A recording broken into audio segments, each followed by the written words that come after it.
todos. Muchas gracias por estar presentes aquí. Tenemos una cantidad muy importante de gente conectada que está escuchándonos en este momento y vamos a iniciar este conversatorio que hemos llamado La hipertensión es solo el principio. La política actual de Greta es precisamente hacer énfasis con una sola frase en algo para llevar un mensaje claro, corto y bien definido. Entonces, no solo es el principio, sino la hipertensión arterial suele ser la puerta de entrada de la mayoría de las veces al mundo del riesgo cardiovascular. O sea, entramos los médicos y los pacientes porque reconocemos un problema que es fácil de reconocer, que es la hipertensión arterial. Entonces, de esa manera, quizás la primera llamada de atención sobre el riesgo cardiovascular se hace sobre la hipertensión arterial. La hipertensión arterial probablemente explica más o menos, dependiendo de los distintos riesgos, diferentes cargas de enfermedad, pero lo más importante es que es muy frecuente y muy popular. Entonces, vamos a hablar ahora pues, sobre cómo se valora el riesgo cardiovascular. Me pasa la primera diapositiva, por favor. Me pasan mi presentación. Bueno, mientras se pone esta presentación, debo decirle que han visto, por ejemplo, ya oyen constantemente decir la mitad del problema está en el médico y la mitad en el paciente.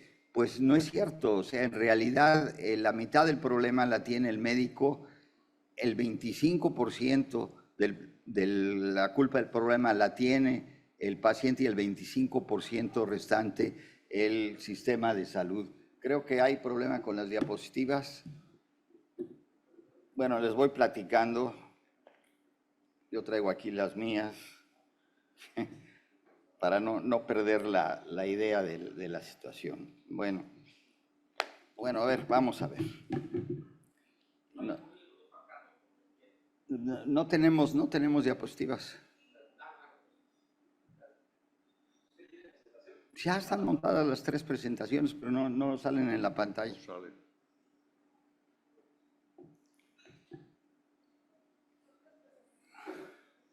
Bueno, entonces, hagámosla sin diapositivas, que de cualquier manera yo lo podremos hacer de esta manera. Bueno, en realidad, el problema de la hipertensión arterial es que se percibe de una manera muy primitiva por parte del médico y por parte de la población. La hipertensión arterial no es importante porque moleste, porque la mayoría de las veces no molesta. Sin embargo, el conocimiento de la hipertensión arterial gira alrededor de una molestia, que es la cefalea. Es una verdadera mito esta idea del médico y del paciente de que, bueno, es importante porque le duele la cabeza. Cuando le duele la cabeza es cuando acude generalmente al médico, y entonces el médico y el paciente dicen, ah, claro, tengo cefalea porque me subió la presión arterial. Entonces dice el médico, está alta la presión arterial, hay que bajársela de inmediato, le ponen no sé qué debajo de la lengua, le baja la presión arterial y dice, ya acabamos. Y luego el paciente, ah, bueno, miren, ya está, ya salió esto. Entonces, el planteamiento del problema. ¿Por qué es importante la hipertensión arterial? Porque produce molestias. ¿Por qué es un peligro cuando se eleva bruscamente? Pues no. En realidad esto no sucede. De hecho, esta elevación brusca de la presión arterial pocas veces tiene consecuencias. Pocas veces es brusca y pocas veces tiene consecuencias. Tiene que ser extraordinariamente alta los niveles de presión arterial y acompañarse de manifestaciones de daño orgánico para que la consideremos como problema. Es una llamada de atención y de esa manera tenemos que percibirla. Entonces, en realidad, la hipertensión arterial es importante porque resta años de vida a quien la padece. Y resta años de vida y resta calidad de vida, años de vida con calidad. Entonces, en promedio, un paciente que vive con hipertensión arterial pierde por lo menos 5 años de vida y los últimos 7 lo pasa con alguna de las complicaciones. Y esto es el concepto fundamental. La hipertensión arterial no es un suceso, no es traigo la hipertensión arterial o usted tiene presión arterial elevada, no. Usted vive con hipertensión arterial, o yo vivo, porque el 30% por lo menos de los aquí presentes viven con hipertensión arterial. ¿Saben que viven con ella? Pues la mayoría, una buena parte, quizás 30% no saben que viven con ella. Luego los que saben que viven con ella están muy tranquilos porque mientras no les duele el dolor de cabeza, quiere decir que no tiene descontrolada la presión arterial y que no requiere nada. Esto es porque no entendemos algo, que las enfermedades crónicas no transmisibles son diferentes de las transmisibles. Las transmisibles son muy claritas. Si no hay salmonela, no hay salmonelosis. Si yo acabo con la salmonela, acabé con la enfermedad. Y esta es la que conocíamos durante siglos y siglos. Entonces estamos acostumbrados, la población y los médicos, a pensar como si la hipertensión arterial fuera una enfermedad transmisible.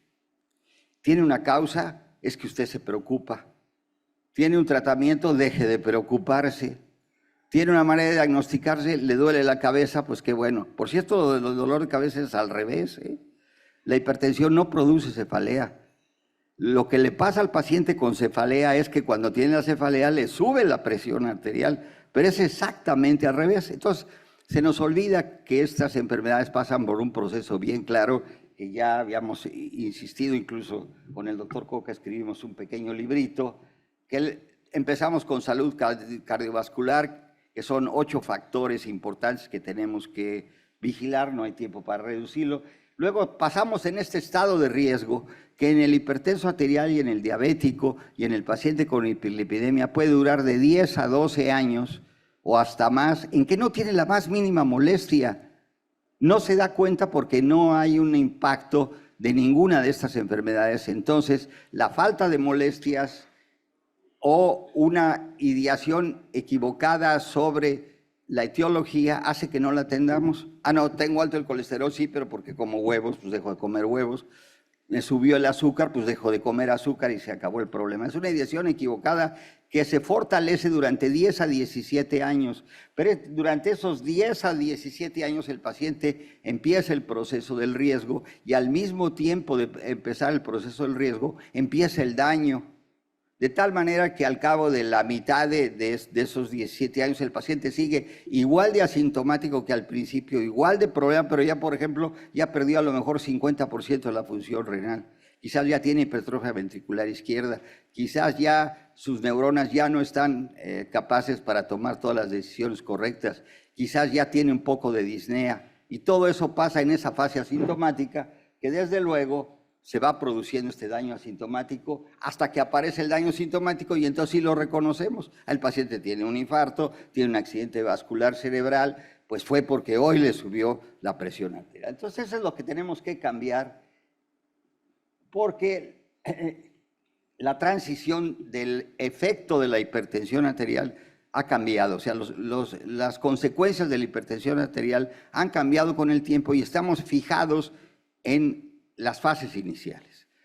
La hipertensión la reconocíamos como elevación de la presión arterial y entonces al principio del reconocimiento de esto, a mediados al primer tercio del siglo pasado, pues la reconocíamos por eso. Tiene muy alta la presión arterial. Incluso ya vieron ayer que había gente que decía en los años 20, pues que ni le vayan a tomar la presión arterial porque eso es normal que la tenga alta y no se la vayan a bajar. Entonces, la primera preocupación sobre la presión arterial eran las cifras. Las cifras solo son problema de impacto directo cuando son muy altas, cuando sucede aquello que se llamaba, y que todavía vemos de repente, la hipertensión arterial maligna. El paciente, en lugar de tardarse 12 años en tener insuficiencia renal, insuficiencia cardíaca, eso, a veces lo tenían en un año y eso dependía de cifras muy altas. Por ahí de la mitad del siglo pasado nos dimos cuenta que la hipertensión era importantísima para la generación de la enfermedad, la aterosclerosis, especialmente la coronaria. Entonces, aquí nos hemos quedado mucho, pensamos que la hipertensión arterial, el principal riesgo es en relación a la aterosclerosis.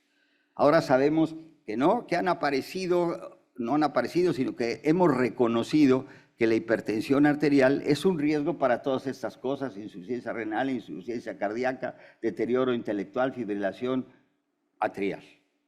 Y que la mayoría de las personas cuando se morían muy jóvenes, pues no llegaban a tener aterosclerosis coronaria. Después, cuando los mataba la aterosclerosis coronaria a la mitad de la vida, se morían a los 40, 45, 50 años, pues no tenían insuficiencia cardíaca, no tenían deterioro renal. Esto lo hemos resuelto, aquí hemos avanzado muchísimo en la segunda parte, pues ahora lo que estamos viendo son las complicaciones tardías. El riesgo de hipertensión para muerte prematura no depende de que hoy le subió la presión arterial. Desde luego que el riesgo es mayor entre más alta es la presión, pero lo que más importa es este tiempo que acumula el paciente sin control. O sea, lo importante no es que hoy le subió la presión arterial, sino cuánto tiempo ha pasado por fuera de las cifras seguras. La cifra segura es 120-80, la cifra ya de problema es 140-90. Si ya sabemos que tiene 140-90, ¿cuánto tiempo ha pasado en 140-90 o de preferencia por arriba de 130-80? ¿Cuánto tiempo de su vida? Porque esto se va acumulando y es lo que produce la carga hipertensiva. El paciente no tiene el infarto porque hoy le subió la presión arterial. Tiene el infarto porque se le juntaron una gran cantidad de basura que si ustedes tienen una coladera con un poco de basura y le echan un poco más de basura, no pasa nada. El problema es que cuando la coladera está llena y le echan un poquitito más de basura, se desparrama. Y eso es lo que sucede. Entonces, no es la gota que derrama el vaso el problema. Pero esto sucede dentro de un entorno general que es el de los factores de riesgo. Y entonces esto lo podemos explicar con esta evolución del daño. Empezamos todos con un estado saludable, pasamos a este tiempo del daño asintomático, pasamos al tiempo de enfermedad manifiesta y para pasar a esta enfermedad manifiesta hay una línea de umbral y este umbral lo da la presencia de otros factores de riesgo. No es lo mismo tener 140-90 si es delgado, si se tiene 100 de glucosa en ayunas, a que si es gordo tiene 120 de glucosa en ayunas y tiene 240 de colesterol. Entonces, esto es lo que da el margen y esto es lo que tenemos que reconocer porque hay gentes que se tardan muchísimo en que se le junte la basura suficiente para alcanzar el problema y que aparezca la enfermedad manifiesta. Entonces, lo importante es cuánto se acumula. Hay gente que se le acumula un poquito más rápido y entonces empieza a tener los problemas a los 45, a los 50 años. Y hay otra gente que se les acumula esta basura al que llegue el límite, entre más pronto. Entonces, se acumula la basura y ¿qué tanto está el umbral? Si el paciente tiene un umbral bajo porque tiene otros factores de riesgo, la acumulación crítica de esa masa de carga hipertensiva alcanza más pronto y es más joven. Así es como debemos entenderla, no es hoy le subió, hoy tuvimos problema. Entonces, no es simplemente reducir la presión arterial cuando la encuentran elevada. Esto es fundamental. Y por eso esto de la monitorización continua se convierte en una angustia tremenda, porque el paciente dice, traigo la presión arterial alta, ¿qué hago? Pues a que me la bajen y hoy estoy bien, hoy no me tomo la medicina. Eso es un desastre. Entonces tenemos que revalorar mucho todos estos conceptos porque los que usamos son conceptos muy fáciles de entender, muy comprensivos y no son así. Lo que tenemos que hacer, como en toda acción médica, es aumentar tiempo de vida con calidad y eso solamente lo logramos manteniendo las cifras de presión entre los límites de metas. Nadie por arriba de 140-90, de preferencia todo el mundo alrededor de 130-80, por lo menos el 70% del resto de su vida. O sea, no ganan nada bajándole hoy la presión arterial. Tiene que tenerla en esos límites el 70% del tiempo de su vida, limitar el daño subclínico y controlar los otros factores de riesgo. Por lo tanto, tenemos que cuidar las cifras, pero no solo de presión arterial, sino de lípidos y de glucosa y del peso. Tenemos que estar conscientes del riesgo para enfermedad aterosclerosa coronaria, cerebrovascular o arterial periférica. Tenemos que saber cuál es el riesgo para el corazón, daño y falla cardíaca, fibrilación atrial, y el riesgo para el riñón, albuminuria, filtrado glomerular, y el riesgo para el cerebro, EBC y deterioro cognitivo. De tal manera que no es simplemente saber el riesgo de que hoy le pase algo, ni siquiera es saber cuál es el riesgo cardiovascular, sino ahora debemos entender el riesgo como este riesgo para estas complicaciones que se asocian ahora con esto que llamamos el síndrome cardiorreno metabólico. Entonces es muchísimo más complejo. La gran responsabilidad pues es mantener al paciente en condiciones correctas de factores de riesgo y demás. Pero ¿cómo medimos este riesgo? Porque del tamaño del sapo debe ser la pedrada. ¿Cómo lo estimamos? ¿Qué tipo de riesgo vamos a medir? Porque ¿cuál de estos riesgos es el que medimos? ¿Riesgo para qué? ¿Qué es lo que le va a pasar al paciente? ¿Le va a pasar algo porque le subió o no, etcétera? ¿Para cuánto tiempo es ese riesgo? Y debe ser cualitativo o cuantitativo. Estamos acostumbrados a una cosa muy chistosa. Usamos intuitivamente el riesgo cualitativo. Este paciente me parece que va a tener problemas. Eso es malo. Después entonces decimos, vamos a hacer el riesgo cuantitativo, nos vamos a la tabla y luego lo volvemos otra vez cualitativo. Este paciente es de alto riesgo, de muy alto riesgo, de mediano riesgo o de bajo riesgo. Fíjense que es un pensamiento muy complejito y por eso, para contestar algunas preguntas sobre esto, pues hemos invitado a nuestros dos queridos amigos y expertos y queremos que nos platique el doctor Coca. Ya conocen todos a Tony Coca. Tony Coca ha sido durante toda su vida, la ha dedicado a la hipertensión arterial. Él, desde el Clinic de Barcelona, en donde él encabezó durante muchos años todo el manejo de la hipertensión arterial, pues ha tenido gran impacto no solo en España, sino en todo el mundo. Tony ha participado, por ejemplo, en la elaboración de todas las guías europeas, pero también ha sido nuestro asesor en Latinoamérica para la mayoría de las guías latinoamericanas. Entonces, Tony tiene una visión muy importante, no solo de la hipertensión, sino su papel en el mundo. Y quisiéramos, Tony, que nos platicaras un poco cuál es la visión sobre el riesgo del paciente con hipertensión arterial desde el punto de vista de las guías de la Sociedad Europea de Hipertensión. Ya voy a decir el pecado de la Sociedad de Cardiología e Hipertensión. Sí, por favor, o pasa acá como quieras. No. Bueno, Luis, muchas gracias por...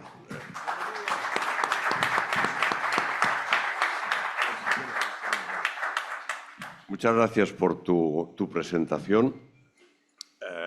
Yo voy a hacer un comentario sin mostrarles diapositivas de las guías una vez más, porque ya creo que se las han mostrado y se las irán mostrando, y de hecho el profesor Mancia hoy pues hará su presentación sobre ello.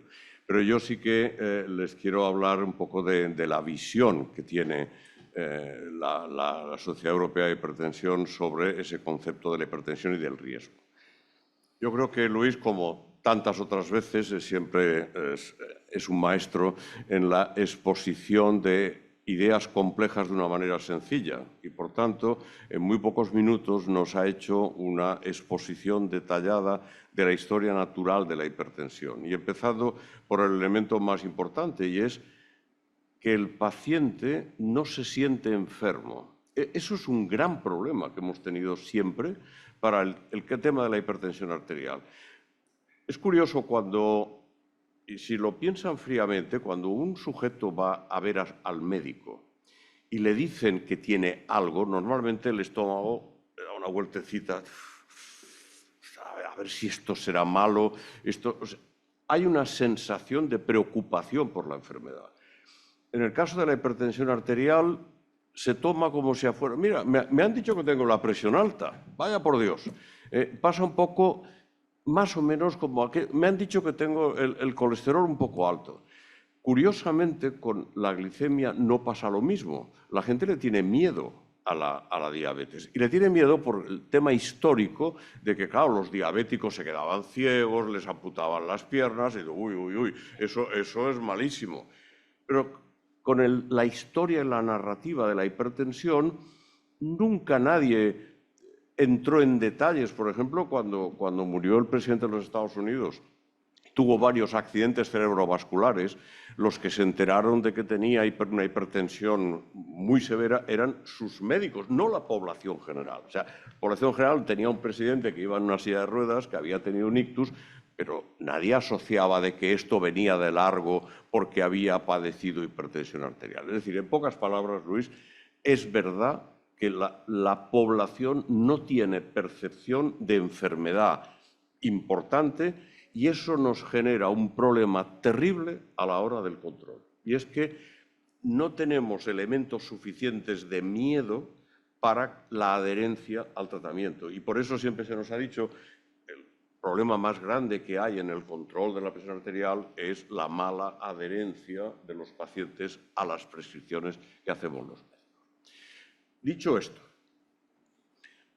la Sociedad Europea, como todas las sociedades, han ido evolucionando a lo largo del tiempo en la misma línea que nos estaba comentando el profesor Alcocer. Es decir, la idea de cifras de presión fue evolucionando hacia la idea del global del riesgo cardiovascular. Y hoy día ya nadie duda, y de hecho está perfectamente asumido, que la hipertensión es un elemento muy importante, es el factor de riesgo de mayor impacto en la mortalidad en el mundo, pero en el contexto de otros factores que se le añaden con una, vamos a decir, con una frecuencia que no es casual, porque la patofisiología o la fisiopatología de todos estos elementos es común. O sea, no es casual que los hipertensos, el 80% de los hipertensos que vemos cada día, y los que yo he visto a lo largo de mi vida, tengan o sobrepeso o obesidad. El 80% es muchísimo. No es casual que cuando uno analiza el metabolismo glucémico entre los hipertensos sea muy superior al de la población general. Entonces, vamos sumando, la dislipemia es mucho más común entre los hipertensos que en la población general. Eso no es casualidad, porque la fisiopatología es común y, por desgracia, muy compleja. Ojalá pudiéramos asignar al hipertenso una causa de enfermar simple, como el que tiene, por ejemplo, las hipertensiones secundarias. En ese sentido son más simples, porque las secundarias tienen una causa de enfermar. Uno tiene una anomalía genética, una hipertensión monogénica rarísima, pero se sabe que ahí está la causa. En el caso de lo que llamamos la hipertensión esencial, juegan muchos genes en distintos lugares, muchas pequeñas anomalías de múltiples genes que, dependiendo de cómo interactúan entre ellas, esto yo siempre sacaba el ejemplo de los controladores aéreos en el mundo. O sea, si una torre de control de un aeropuerto pequeño se queda fuera de juego, el tráfico aéreo no se modifica.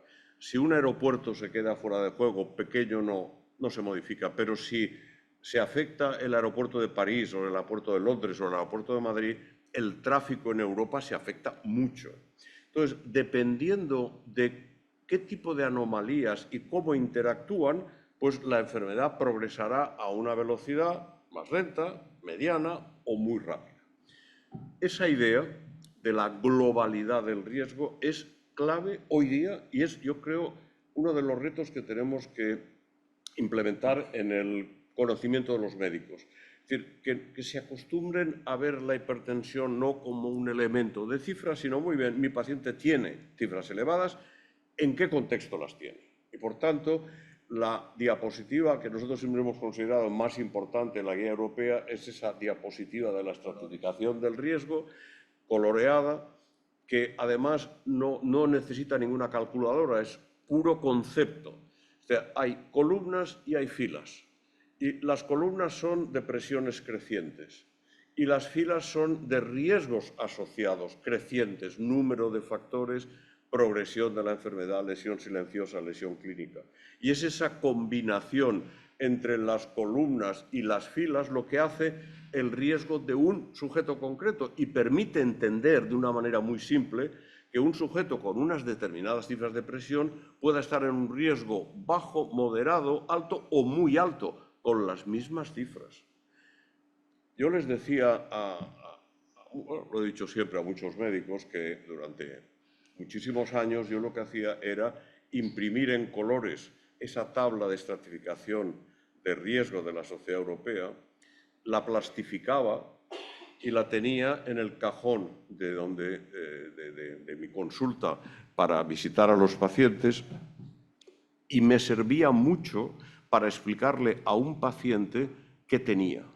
porque enseñarle esa tabla, decirle, mire, usted ve estas presiones que tiene, se da cuenta que con esta misma presión usted puede tener un color amarillo, un color naranja, rojo, muy rojo. Bueno, pues usted está aquí. Entonces, ayudaba a que el paciente asumiera de que su presión estaba en un contexto de riesgo, a lo mejor muy elevado. Y yo siempre entendí que me ayudaba a tomar decisiones con este paciente y, por tanto, a que fuera más fiel, más leal con la prescripción que yo le hacía. Por tanto, respondiendo a tu pregunta, hoy día no hay ninguna duda de que la estratificación de riesgo debe ser global y tomar las decisiones en base al riesgo global del sujeto. Y esas decisiones, en el caso de la presión arterial, tienen implicaciones. Tal vez no tantas, como decíamos hace años, de que, bueno, si el riesgo es bajo, nos podemos mantener más tiempo sin sufrir. Yo creo que hoy día la guía dice claramente que a cualquier nivel de riesgo, el control, la normalización de la presión arterial se debe conseguir en los primeros 3 meses. Y esto lo que implica es mayor o menor dificultad. Parece obvio que un paciente de muy alto riesgo, muy complejo, con una enfermedad muy avanzada, va a ser más difícil normalizarle la presión por el gran daño estructural que tiene. En un paciente que está en las fases más iniciales va a ser más fácil, pero eso no significa que el paciente más fácil que está en la fase inicial podamos dejar pasar el tiempo y el tiempo sin preocuparnos. Cuanto antes se controle un paciente, mejor para su supervivencia. Porque si consiguiéramos que no pasaran del inicio de la enfermedad y eso no progresara en las arterias, sería maravilloso, porque sería la manera de evitar el impacto, cosa que no es posible, y ya lo sabemos, siempre habrá una progresión de la enfermedad, pero lo que tenemos que intentar es retrasar esa progresión de la enfermedad todo lo que podamos y alargar así la expectativa de vida de un determinado sujeto.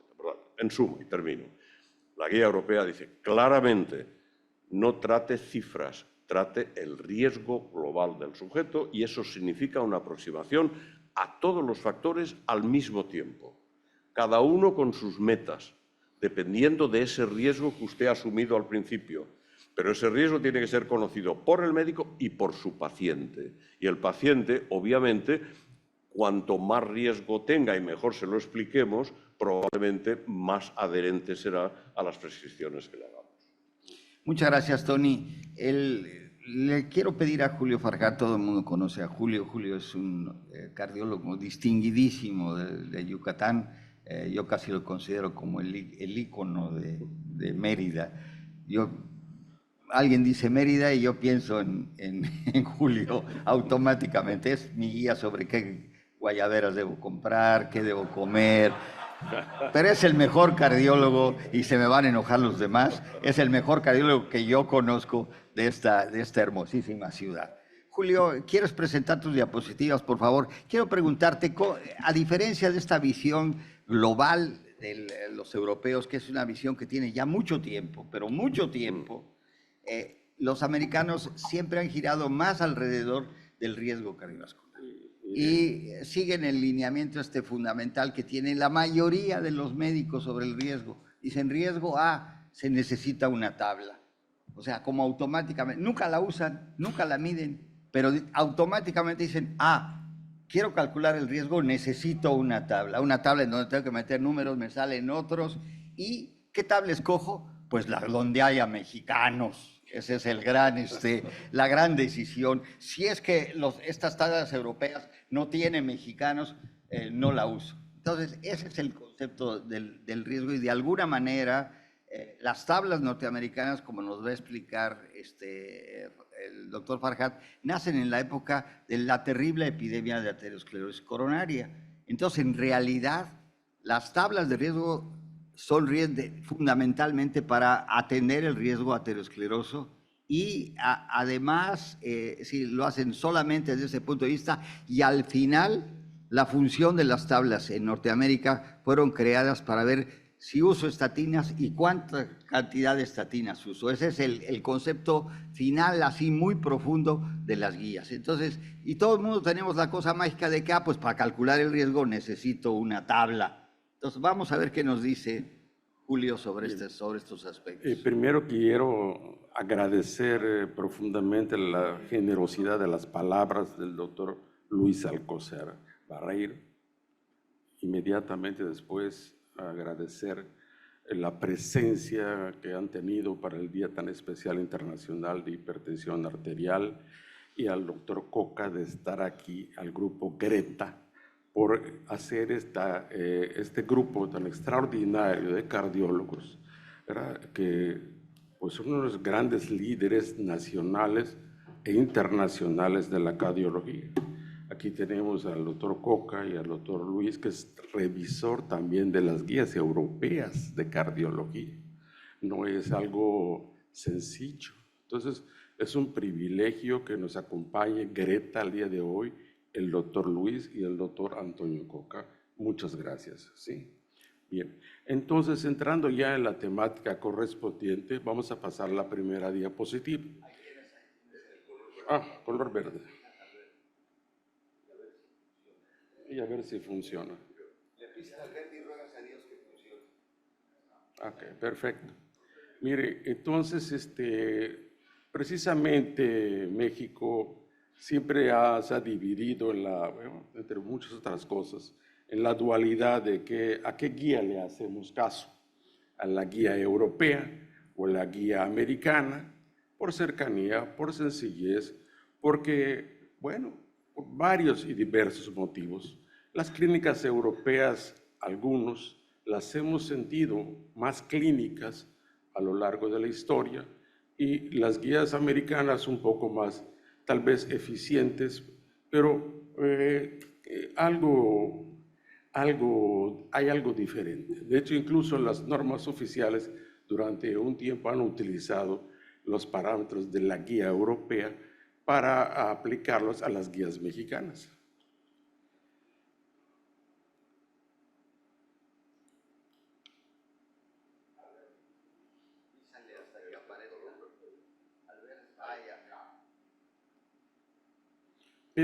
Pero entonces es importante, porque aquí hay cardiólogos de todas las generaciones, médicos de segundo y también de primer nivel, y estudiantes, compañeros y personal de salud, que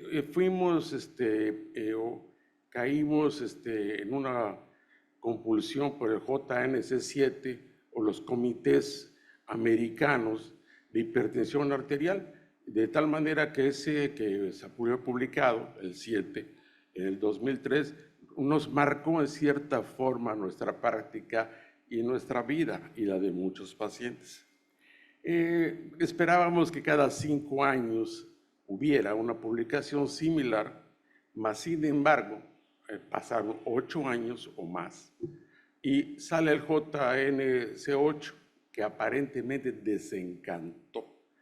Entonces, de tal manera que, como ustedes pueden ver en el contenido de este hilo de la historia, y por eso me atreví a llamarle así, ¿cómo es que se da el cambio y en qué momento se da el cambio en que los JNC dejan de existir y pasa a ser por primera vez este reporte del Colegio Americano de Cardiología y de la American Heart Association? Luego entonces, ya visto este momento histórico, analizamos el primer reporte que se publicó en el 2017. Ya que todos estamos familiarizados con el concepto de la estratificación, esa de Framingham nada más es un ejemplo comparativo con los estratos esos que están allá. Entonces, la Organización Mundial de la Salud, la Organización Panamericana de la Salud, nos dice, estratificar es estimar el riesgo cardiovascular para, como lo pueden ver y ya se mencionó en estos últimos minutos, prescribir estatinas. Eso de la aspirina, pues aparentemente yo no lo he visto en alguna guía propiamente dicha y siempre está a favor, y hay personas que la defienden y otras que no, ¿verdad? Y establecer el seguimiento y cuándo es la necesidad de enviar al paciente a la consulta de la especialidad. Pero, ¿por qué estratificar? uno está oye y oye y oye y repite el expositor. Uno la oye y el otro lo repite, ¿no? Esta palabra, ¿no? Entonces, porque hay, y esto es un concepto muy importante, y la palabra tal vez que les dé, que yo a comparación de la tabla de que el doctor Antonio Coca tiene plastilizada en su consultorio, yo le digo al paciente, mire, es muy seguro, y otra cosa característica de la región, el paciente de esta región dice, total, de algo me voy a morir, y de entrada ya te desarmo para cualquier cosa. Mira, entonces yo le tengo que hacer ver, no se va a morir, primero va a quedar inválido y algún día se muere.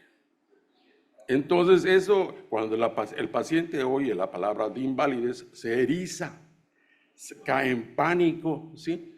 Y entonces, ¿cómo estaba la cosa? Se empieza a interesar un poco más, ¿sí? Y es verdad que el problema de la hipertensión arterial es que sí va a causar la invalidez. O sea, ¿quién lo va a bañar? ¿Quién le va a dar de comer? Ya se dio cuánto pesa usted, quién lo va a voltear en la cama, quién lo va a ir a visitar. Toda la problemática que el paciente con discapacidad todos lo sabemos, está por demás.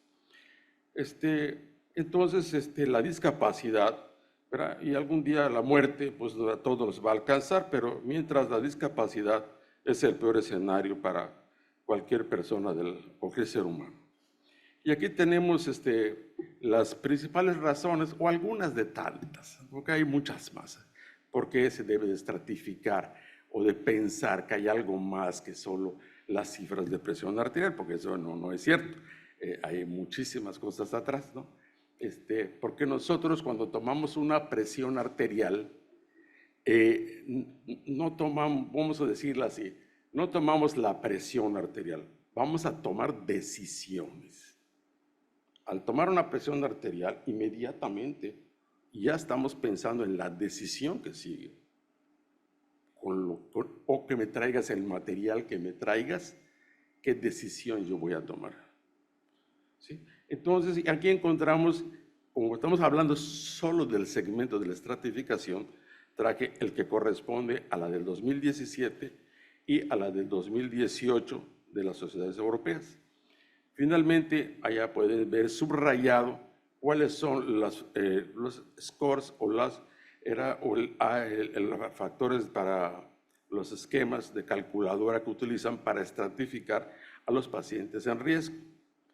Parece ser, ¿sí? Aquí tenemos la calculadora del riesgo que usa en 2017, pero estas personas, ¿verdad? Que sí voy a hablar de los americanos, ¿sí? Nos quedaron, como puede ver en el cuadrito, por supuesto que no es suficiente y nos quedaron a deber, ¿no?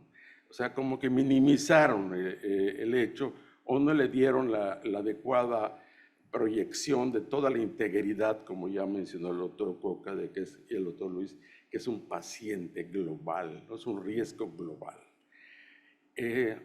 Pero algo extraordinario, ya sabiendas, yo creo que estaban incompletos los americanos, hicieron esta publicación extraordinaria. Yo nunca había visto en un circulation ni en una revista americana una carta presidencial. O sea, no sé si ustedes, y pues me agradecería que al ratito me corrijan o me digan, pero esto realmente marca, es un parteaguas muy importante. Tal vez porque el riñón siempre ha estado cerca, muy cerca de nosotros, pero no teníamos nada para ofrecerle. De pronto aparecen las glifoxinas, de pronto aparece la firenona, y entonces de pronto vemos que el riñón es el que paga, es el que limpia la sala de fiestas. Si el paciente llega a terapia intensiva desde el primer día y no pienso que el riñón, para que salga de terapia, no pienso en él, al tercer día ya no va a haber remedio. Tengo que estar pensando en que el riñón tiene un papel muy importante. También hay que tener pendiente y pensar de que no puedo estar mandando mis alegres angiografías, angiografías coronarias con medio de contraste, si existen otras cosas, porque el medio de contraste no se elimina tan rápido, en muchas otras patologías. Entonces el riñón yo lo tengo que cuidar porque algún día me va a servir para un procedimiento mayor o para otros escenarios importantes. Entonces, ante esto, ellos proponen que el síndrome es cardiovascular, riñón y metabólico. Es un trastorno de salud atribuible a obesidad, diabetes, enfermedad renal crónica, enfermedad cardiovascular, incluida insuficiencia cardíaca, fibrilación auricular. Todos hablamos de la fibrilación auricular. Y como siempre, es un deber pensar qué pudimos haber hecho antes, ¿sí? Por supuesto que tratamos las consecuencias o podernos ir un poco más hacia atrás. Entonces, la enfermedad coronaria, las enfermedades cerebrovasculares y las enfermedades de las arterias periféricas, todas son arterias. Pero entonces lo que deberíamos estar viendo es que tenemos que cuidar los órganos. ¿Sí? Aquí tenemos esta imagen que ellos publican. Encarecidamente les invito a que lean el artículo, porque cuando habla de tratamiento es enriquecedor, ¿sí? Para cada una de las etapas y niveles. Ustedes observen cuando el paciente es sano, como la obesidad es que no es lo mismo la obesidad después post-pandemia. O sea, la hipertensión arterial tuvo que aumentar después de la pandemia porque la obesidad aumentó y la hipertensión tuvo que haber aumentado, ¿no? Entonces, ustedes ven que, como todos sabemos, que la obesidad es un estado, ¿verdad?, de inflamación de mediano impacto, siempre se ha dicho, ¿sí? Y después aparecen los factores de riesgo cardiometabólico, donde está incluido el famosísimo síndrome metabólico, pero es parte también de los invitados, ¿no? Después, quieres ver si tienes o no tienes aterosclerosis, hasta un índice de calcio coronario, y finalmente todo esto va a terminar en producir las patologías que todos atendemos con todos los días porque no pudimos haber evitado esto a tiempo. Entonces, ellos proponen, a raíz de todo, y con 6 millones de personas analizadas, 6 millones de personas, 6 millones, ¿sí? Esta calculadora es mucho más amplio de todas las que conocemos y nadie tiene ese volumen de muestra de pacientes para poder hacer una precisión del riesgo cardiovascular. Todos vienen en las citas que hemos estado viendo bibliográficas. Y finalmente, si quieres ver la aterosclerosis, pues hay otros marcadores objetivos, como es el índice de calcio coronario. Creo que es todo, y le agradezco mucho y vamos a platicar algunos intercambios de opiniones. Gracias.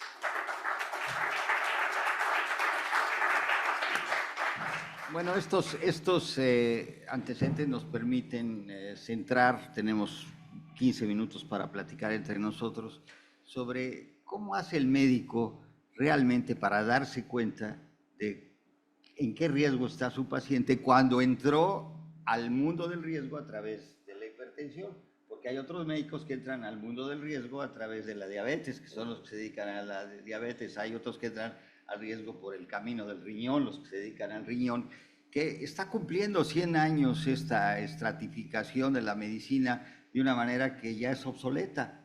O sea, yo soy cardiólogo y solo veo al corazón, yo soy nefrólogo y solo veo el riñón, yo solo veo la aurícula derecha porque soy auricurólogo derecho. Esto se terminó. Siempre se habla muy románticamente, ¿verdad?, con Tony, de que, bueno, pues hay que ver la medicina global, integral, pero como siempre son declaraciones para calmar la conciencia. Todos estos mantras maravillosos de que es mejor prevenir que curar, es verdad, pero es un mantra. O sea, cuando te sientes muy mal, siempre levantas la mano. Es que ustedes no toman en cuenta que en realidad es preferible prevenir que remediar. Y se acabó. Y ahí dejamos de pensar todos. La desgracia del mantra, de por sí no pensamos mucho en medicina, nos acostumbran a un pensamiento automático. Te enseñan, hay esto, haces esto. Bueno, entonces, en realidad, el cálculo o la estratificación del riesgo es un proceso de adivinación, es un proceso de decir qué va a suceder en el futuro.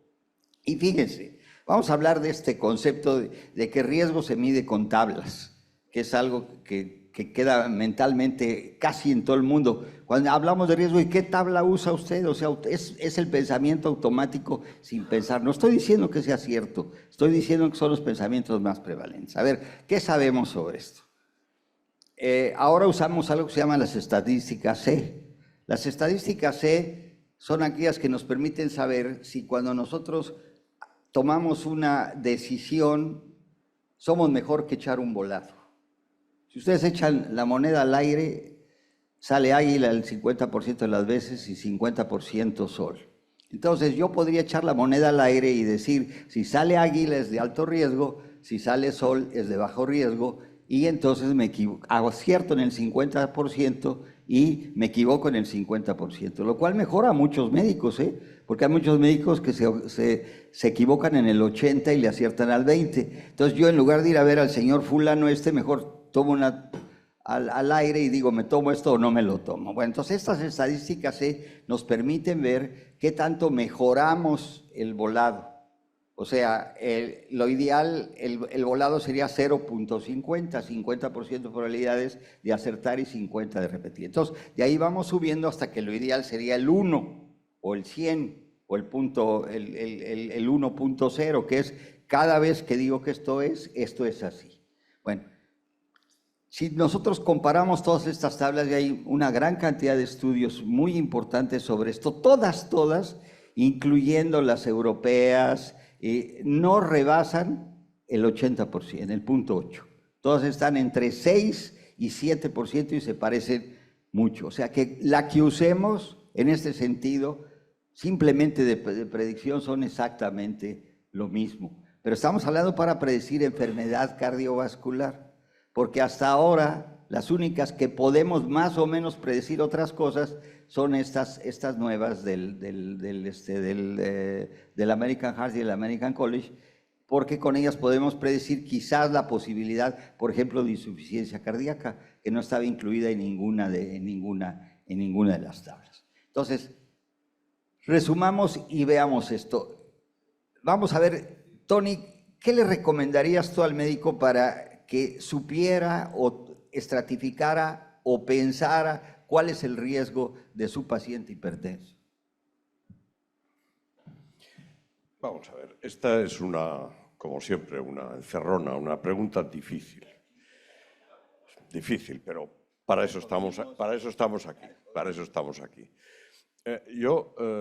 Has dicho algo, como siempre, evidente, y es que el paciente, dependiendo de qué tipo de médico lo vea, va a entrar, en teoría, por una tabla de estratificación o de la nefro, o de la cardio, o del no sé qué, o del no sé cuántos, ¿no? Cuando en realidad el paciente es el mismo. Yo nunca he sido partidario a lo largo de mi vida, y de hecho no las he utilizado nunca en la práctica clínica, las tablas de estratificación calculadas, las calculadoras. Porque yo creo que a los clínicos, el que ve al paciente, hay que enseñarle algo distinto al científico que hace los cálculos matemáticos muy precisos para conocer la situación. Pero una vez que esos cálculos matemáticos complejos están hechos, hay que intentar transmitirlos al médico clínico de distintas especialidades, que es el que ve al paciente. Y el médico tiene que asumir conceptos claros, robustos, basados en ciencia pura, pero aplicables en el trabajo diario. Y ese es el gran problema. Entonces, yo por eso siempre he sido partidario de nuestra tabla europea, que es conceptual, en el sentido de que, asumiendo todos estos cálculos matemáticos de los científicos y de los epidemiólogos, se llega a una idea de que es la combinación de factores de riesgo, de la progresión de la enfermedad, de la lesión clínica establecida, que ya está en la guía europea también, el que tiene falla cardíaca o el que ha tenido un ictus, junto con las cifras de presión, que desde la perspectiva de un lipidólogo podría hacerse lo mismo desde la perspectiva de las cifras de colesterol LDL, pero a una idea conceptual en la que el médico tiene que darse cuenta de que cuando ve a un paciente tiene que hacer de médico, por tanto eso significa anamnesis, examen físico, examen exploratorio, elemental y complejo si es necesario, y cuando tiene todo esto, el médico tiene que saber si su paciente tiene 1, 2, 3, 4 o 5 o los que sean factores de riesgo asociados, cuál es su situación de progresión de la enfermedad, en teoría, por todo lo que ha podido obtener en base al examen exploratorio más o menos complejo, y sabe si tiene ya o no tiene una enfermedad establecida. Por tanto, en ese contexto es cuando el médico tiene que ser consciente del riesgo de su paciente. Y entonces viene la segunda parte, que es la más complicada. ¿Cómo transmito ese riesgo al paciente? Porque lo tiene que entender. Yo nunca he creído que hablarle al paciente de porcentajes sea clínicamente útil. O sea, yo creo que un paciente, el que tú le digas, mire, usted tiene a los próximos 10 años un riesgo del 8% de morir de una enfermedad cardiovascular. ¿El paciente qué hace? Piensa, 10 años, 8%. Eso no es nada. Y sin embargo, eso es alto riesgo. Entonces, yo siempre he sido partidario de que cuando el médico sabe el riesgo que tiene su paciente, lo transmita sin porcentajes, sin decir, mire, usted está vivo de milagro.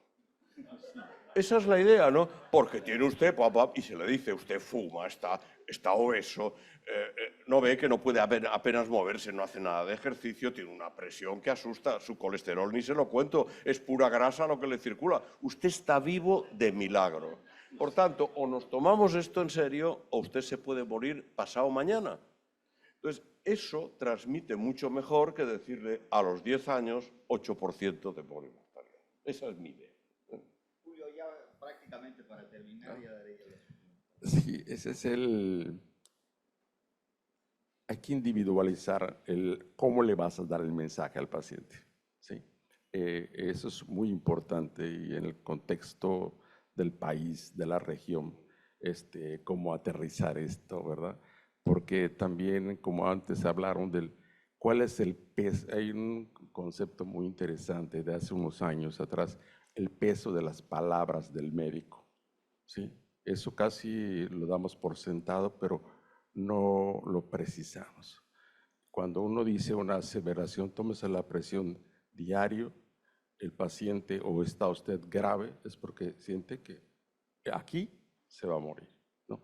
Entonces, hay que individualizar cualquier método que ustedes pudieran tener para hacerles ver al paciente de la mejor manera y el lenguaje posible de que está grave, hipertenso, diabético y dislipidémico, es muy alto riesgo. Aquí y como sea, como lo pongan. ¿Y qué? Aspirina, estatina y antihipertensivo. En la primera consulta, doble medicamento, la píldora, punto. Y en la próxima hablamos. ¿Y cuándo se toma? Si la tengo en mi consultorio, 200, 100, aquí tiene, tómesela. Mientras va directo a la farmacia a tomársela. Lo importante es que la trague ya. Desde que la trague, el paciente empieza un proceso de estabilidad, ¿no? Hasta allá el mensaje es individualiza cómo le vas a llegar el mensaje al paciente para que reflexione el cambio que tiene que hacer. Si logré con esta coordinación hacer lo que yo quería, les voy a decir qué es lo que yo quería. Lo que yo quería es que dijeran, caray, qué rollo, cuántas cosas y cómo le hago. Si lo logré, esa era la función, porque lo estamos haciendo todo exactamente al revés. No es buscar quién está en riesgo con hipertensión, sino sería descubrir quién no está en riesgo con hipertensión y ese no existe. Entonces, simplemente basados en nuestro estudio de Rita, debo decirle que 2/3 partes de los hipertensos mexicanos son de alto riesgo, o sea, y como lo dijo muy claramente Julio, y me encantó esa idea, oye, si me voy a morir, pues no me importa, no, son de alto riesgo de pasar 7 años con alguna complicación terrible, porque no es nada más eso que dices. Sí, no es nada más que cuánto tiempo le va a tener que cambiar los pañales, es que son 7 años de estar hemipléjico o 7 años de estar en insuficiencia, por lo menos, estamos hablando en promedio, y creo que eso tiene un valor mucho mejor. Entonces, la idea es, no tomen a la ligera, por favor, a la hipertensión arterial. El otro mecanismo es, olvídense, por favor, el 90% de los pacientes que viven con hipertensión arterial tienen que tomar medicamentos. Y ese 90% además tienen que empezar con medicamentos efectivos, y los medicamentos que se dan en un solo medicamento no son efectivos. Cubren cuando mucho el 30% de los hipertensos para alcanzar las metas. Entonces, el mensaje es un mensaje que molesta mucho, y por eso tenía que molestarles, para que eso les molestara menos de lo que yo les acabo de decir ahora. El paciente tiene que tomar medicamentos. ¿Cuánto puede hacer por la modificación al estilo de vida? Qué bueno, pero no esperar a que adelgace o deje de preocuparse para entonces hacerle el ajuste del medicamento. El otro aspecto muy importante es decirles que de los pacientes en México que están tomando medicamento y que tienen una adherencia perfecta, porque lo acabamos de medir en salud continua, tienen adherencia perfecta, y más de la mitad de ellos no están en metas. ¿De quién es la culpa? De nosotros. Entonces, basta eso de decir la culpa la tiene el paciente porque no se toma el medicamento. Bueno, y los pacientes que se están tomando el medicamento, ¿por qué no están en metas? Pues porque no les vendimos la idea. Entonces, nosotros somos responsables de esto y no nos hagamos bolas. Entonces, el mensaje final es, por favor, piensen que todo paciente que vive con hipertensión arterial está en riesgo de morirse más pronto y en riesgo de pasar una cantidad de años muy importante con una complicación discapacitante. Pues muchísimas gracias por su atención.